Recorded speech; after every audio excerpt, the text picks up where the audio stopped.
Hai, Assalamualaikum warahmatullahi taala wabarakatuh. Kuliah pada kali ini berkait dengan unit yang kelima, pembangunan negara. Fokus utama perbincangan adalah kepada dasar sosial negara. Dan untuk kali ini ada dua dasar sosial yang kita akan bincangkan lah. Okey, yang pertamanya adalah ini adalah website ataupun laman sesawang sebuah kementerian moi.gov.my iaitu Kementerian Pendidikan Malaysia. Dan bila saya paparkan website Kementerian Pendidikan Malaysia, sudah pastilah kita akan bercerita tentang dasar pendidikan yang ada ataupun yang telah dilaksanakan oleh kerajaan di dalam kerajaan dan dalam negara kita dan dia bermula daripada peringkat awal lah. Okey. Baik, yang pertama sekali, kita akan cerita sedikit tentang latar belakang dasar pendidikan kebangsaan yang mana difikir dasar pendidikan kebangsaan ini telah dibuat ya berdasarkan kepada Penyata-Razak yang telah dilaksana tahun 1956 yang mana yang telah ada dalam ordinan pelajaran lah tahun 1957 dan kita dapati melalui jawatan kuasa kabinet pada tahun 1979 dipikir telah dikaji semula oleh kerajaan dan cuba ditambah baiklah dari beberapa perkara ya sehinggalah terjadinya dasar pendidikan kebangsaan yang ada pada hari inilah. Okey, dan dasar pendidikan kebangsaan ini kalau kita tengok berperanan ataupun berfungsi untuk memberikan pendidikan yang secara berterusan kepada masyarakat di Malaysia untuk memastikan pengembangan dari segi potensi secara menyeluruh serta melahirkan insan-insan yang seimbang harmoni dari segi intelek, rohani, emosi dan juga fizikal serta memastikan para pelajar mempunyai sahsiah yang mulia. Okey. Okey. So falsafah pendidikan kebangsaan ni dalam dasar pendidikan kebangsaan dia ada falsafah pendidikan. So falsafah pendidikan ni kalau secara mudahnya adalah JERIS. J-E-R-I-S. J tu jasmani, E emosi, R rohani, I intelek dan S tu adalah sosial. Yang mana sebenarnya ini adalah tunjang kepada sistem pendidikan dalam negara. Dan saya paparkan di sini visi dan juga misi yang ada dalam dasar pendidikan kebangsaan iaitu untuk memastikan pendidikan yang berkualiti, insan terdidik serta negara yang sejahtera. Dan antara matlamat dasar pendidikan kebangsaan ini adalah untuk melahirkan bangsa Malaysia yang taat, setia serta bersatu padu. Sebenarnya dia lebih kepada untuk memastikan akhlak dalam kalangan pelajar juga tidak diabaikan serta berterampil lah ya keterampilan akhlak itu terjaga. Baik, yang seterusnya ini adalah ringkasan apa yang nak dihasilkan oleh dasar pendidikan kebangsaan kepada masyarakat dalam negara.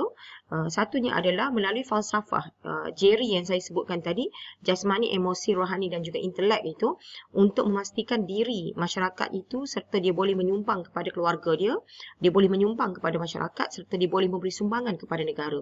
Maksudnya dalam usaha nak memberikan sumbangan daripada setiap peringkat ini dia mempunyai dalam erti kata lain kita kata secara seimbang dan juga harmoni lah. Okey, so ini adalah sistem pendidikan kebangsaan. So dalam sistem pendidikan kebangsaan ada beberapa kriteria. Ya, satunya adalah pendidikan rendah. Kemudian kita ada pendidikan di peringkat menengah, kita ada peringkat menengah atas, kita ada di peringkat IPTA, lepasan matrikulasi. Kemudian kita ada di peringkat yang lebih tinggi lah, ya. Okey, kemudian sistem pendidikan kebangsaan ini kalau kita tengok dia ada sistem pendidikan prasekolah. Okey, kemudian kita ada jenis-jenis sekolah pula. Kita ada sekolah wawasan, kita ada college vocational, kita ada sekolah sukan, kita ada sekolah menengah kebangsaan agama dan ada beberapa lagi lah. Okey, so ini adalah kriteria ataupun sekolah-sekolah program-program sekolah yang ada. Kita ada Sekolah Seni Malaysia, Sekolah Amanah, Sekolah Berasrama Penuh, Sekolah Menengah Teknik, Sekolah Pendidikan Khas. Ini yang selebihnya lah ya. Okey, kemudian dalam dasar pendidikan kebangsaan, so dia nak capai strategi yang dibuat dalam dasar pendidikan kebangsaan, dia strateginya adalah untuk memastikan bahasa kebangsaan sebagai bahasa pengantar utama. Kurikulum tu mesti sama, berorientasikan Malaysia. Untuk yang ketiganya adalah untuk meningkatkan meningkatkan mutu pendidikan keseluruhan. Yang keempatnya adalah sistem peperiksaan yang sama. dalam masa yang sama untuk melicinkan tata cara pendidikan. Kemudian pendidikan asas selama 9 tahun bermula daripada prasekolah sehinggalah kepada tingkatan 3. Itu adalah yang asas lah. Kemudian 4 dan 5 tu adalah ekstra. Okay. Kemudian pendemokrasian pendidikan serta last sekali barulah strategi dasar pendidikan kebangsaan tu dapat dicapai dengan jayanya. Okey, pencapaian dasar pendidikan kebangsaan ni kalau kita tengok, dasar pendidikan kebangsaan ini adalah tenaga rakyat yang dihasilkan pada keseluruhannya dapat memenuhi keperluan negara. Itu yang pertama. Sebab dia nak menghasilkan pelajar-pelajar yang celik dari segi ilmunya. Ya, bukan hanya ilmu pengetahuan yang biasa tetapi lebih kepada ilmu pengetahuan yang ekstra. Dapat merapatkan jurang pengenalan bidang pekerjaan. Melalui dasar pendidikan, bila mana pendidikan masyarakat itu dapat dipanggil dapat dikembangkan lagi pendidikan masyarakat itu, maka mereka ni bila mereka keluar daripada bidang pendidikan, so mereka akan dapat kerja, sama ada kerja di bidang swasta ataupun bidang kerajaan ataupun kerja sendirilah, mengurangkan kemiskinan. Sebab sekiranya pendidikan tidak diutamakan, maka kemiskinan itu akan berpanjangan. Kalau ada dengar orang kata belajar sampai PMR tapi dapat jadi jutawan, itu semua adalah omong kosong, bukan dalam erti kata benda tu benda yang realiti, tidak, ya. Mungkin rezeki dia, tetapi berapa ramai orang yang pendidikannya kurang dan dia menjadi jutawan, itu adalah dia punya kelebihan saja, tetapi tidak semua orang memiliki benda yang sama. Okey. Baik, yang seterusnya ini adalah dasar yang kedua, dasar sosial yang kedua. Ini adalah website Pusat Governance, Integriti dan Anti Rasuah Malaysia. Dan dalam ni sebenarnya kita nak bercerita tentang Pelan Anti Rasuah Nasional. So dalam Pelan Anti Rasuah Nasional ni, so kita akan bincang beberapa perkara. Baik, yang pertama, ini adalah sedikit latar belakang tentang Plan Anti Rasuah Negara Nasional. Peringkat awal, sebenarnya plan ni dirancang, kalau awak tengok, dia bermula tahun 2019 sehinggalah 2023. Sebelum tahun 2019 dah ada beberapa dasar yang berusaha untuk memastikan tahap pencegahan rasuah Malaysia ni dapat diatasi. Yang pertamanya kalau kita tengok, kita ada 2004 iaitu PIN, Plan Integriti Nasional. Kemudian plan ini diubah, ya, ataupun ditransformasikan pada tahun 2010 melalui program transformasi kerajaan ataupun GTP. GTP ni pun sebenarnya sama untuk membantras rasuah. Kemudian pada tahun 2012 program transformasi kerajaan GTP 2.0 telah dilaksanakan. Namun apabila berlakunya PRU, ya, pilihan raya umum yang ke-14, maka idea ni tercetus melalui jawatan kuasa kabinet anti rasuah Malaysia lah, yang mana dalam jawatan kuasa itu telah dipengerusikan oleh Tun Dr. Mahathir sendiri dan telah memutuskan untuk memastikan Plan Anti Rasuah Negara ini ataupun Plan Anti Rasuah Nasional ini dapat dijayakan berkuat kuasa tahun 2019. Dan benda ni telah diwawarkan kepada semua kementerian dan beberapa agensi-agensi yang lain serta di pihak swasta. Dan plan ini dicetuskan tahun 2018 tetapi dilaksana tahun 2019 hinggalah 2023. Dan visi mewujudkan negara bebas rasuah melalui 3 matlamat. Satunya adalah tanggungjawab dan kredibiliti kehakiman, badan kehakiman yang pertama. Yang kedua adalah pendakwaan dan agensi penguatkuasa undang-undang, penyampaian perkhidmatan awam yang cekap dan responsif, dan integriti dalam perniagaan. Maksudnya kalau awak tengok kepada 3 visi ini, dia mencakupi keseluruhan, ya, bidang lah. Dan NACP ni, Plan Anti Rasuah Nasional ini, menjadi dokumen utama kerajaan Malaysia dalam menangani rasuah. Maknanya setiap kementerian dia akan menggunakan NACP ni sebagai asas kepada dia punya pentadbiran dalam kementerian dia. Okey.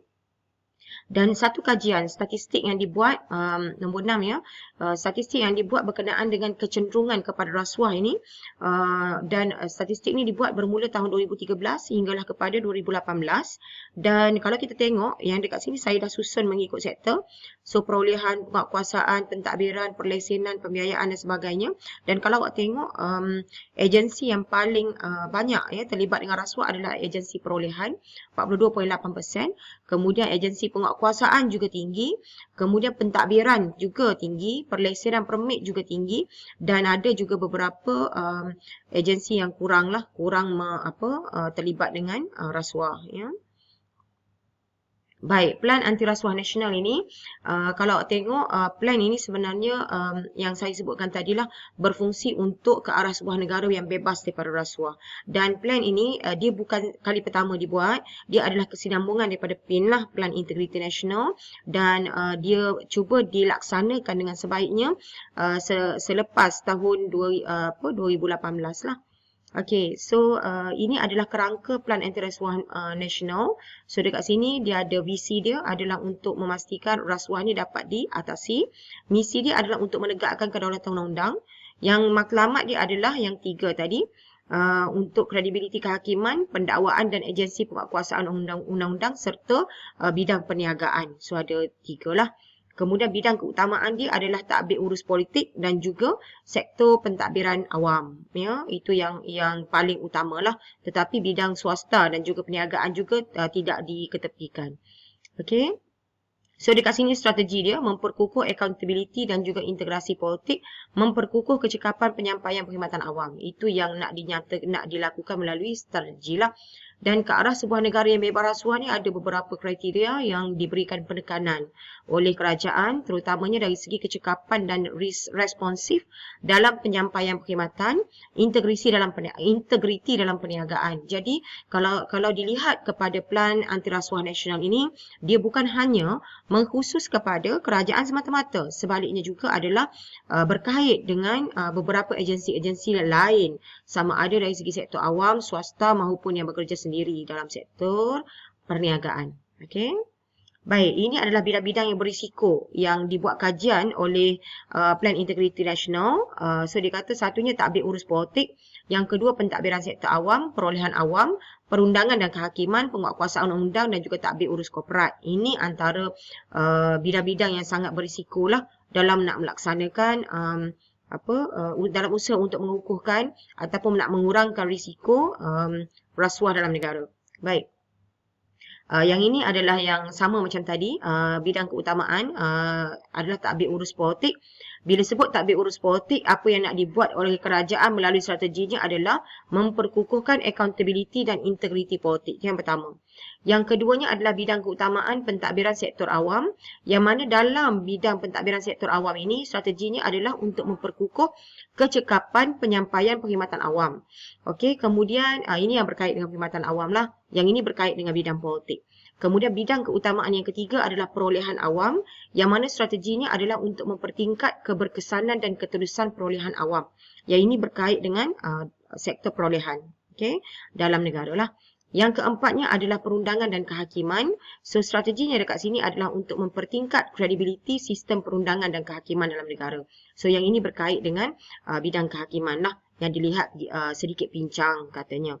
Jadi bagaimana Plan Integriti Nasional, Plan Anti Rasuah Nasional ini berfungsi untuk memastikan bidang perundangan dan kehakiman ini dapat lebih telus lah, ya, dari segi penguatkuasaan. Okey, so bidang yang seterusnya adalah penguatkuasaan undang-undang, menginstitusikan kredibiliti agensi penguatkuasaan undang-undang. Yang ini berkait rapat dengan sistem perundangan dalam negara, ada kaitan juga dengan sistem kehakiman. Dan yang last sekali adalah bidang tadbir urus korporat. Yang ini berkait rapat dengan memupuk tadbir urus baik dalam entiti korporat. Yang ini berkait rapat dengan perkhidmatan awam lah, ya, dan juga mereka yang berada dalam bidang tadbir urus korporat. Okey. So keutamaan strateginya adalah bila mana nak melaksanakan strategi Plan Anti Rasuah Nasional ini, ada beberapa penekanan. 22 inisiatif telah ditentukan oleh pihak kerajaan, ya, bermula daripada nombor 1 ni sampailah kepada 22, yang mana berfungsi untuk memastikan rasuah dalam kalangan masyarakat terutamanya dapat dielakkan. Jadi kalau kita tengok antara Plan Anti Rasuah Nasional dan juga Plan Integriti Nasional, ada beza ke? Ada sedikit perbezaan, tetapi Plan Anti Rasuah Nasional ini adalah penambahbaikan yang telah dibuat oleh pihak kerajaan untuk dilaksanakan bermula tahun 2019 hingga 2023. Baik, saya rasa setakat itu sahaja untuk kuliah pada hari ini. Kita jumpa lagi pada masa yang akan datang. Bye!